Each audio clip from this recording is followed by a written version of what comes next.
Gaji setara perusahaan lain, manajemen GoTo tidak terima bonus, tantim, atau kompensasi.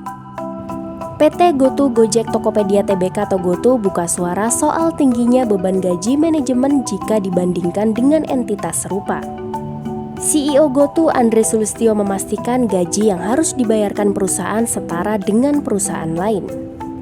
Adapun total beban gaji tunai manajemen GoTo selama 9 bulan terakhir adalah 22,9 miliar. Sedangkan beban gaji perusahaan transportasi Tbk 23,9 miliar, perusahaan FMCG sebesar 61,1 miliar, dan Bank BUMN sebesar 199,4 miliar. Data tersebut merujuk pada laporan keuangan kuartal 3 2022 perusahaan publik dan riset internal GoTo. Bila membandingkan total beban pendapatan bersih GoTo dengan perusahaan serupa, menurut Andre jumlahnya masih mirip. Total beban pendapatan bersih manajemen GoTo mencapai 8 triliun.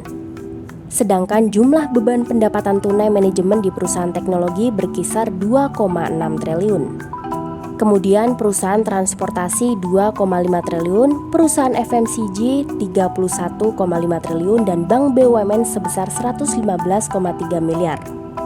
Data ini merujuk pada sumber yang sama. Andre menuturkan saat ini manajemen sedang tidak menerima bonus, tantim, atau kompensasi lain berdasarkan laba perusahaan seperti di perusahaan lain. Ia menilai gaji karyawan GoTo telah didesain secara kompetitif.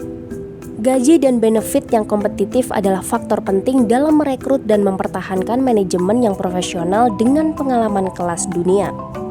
Di sisi lain, GoTo belakangan telah melakukan pemutusan hubungan kerja terhadap 1.300 orang atau 12% dari total karyawannya di Indonesia, Vietnam, Singapura, dan India. GoTo mengungkapkan langkah itu untuk mendorong kemandirian finansial perusahaan.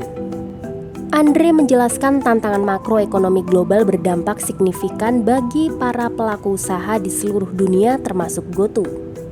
Karena itu, GoTo memilih kebijakan PHK sebagai upaya mengakselerasi perusahaan demi pertumbuhan dan kemandirian bisnis secara sustainable dalam jangka panjang.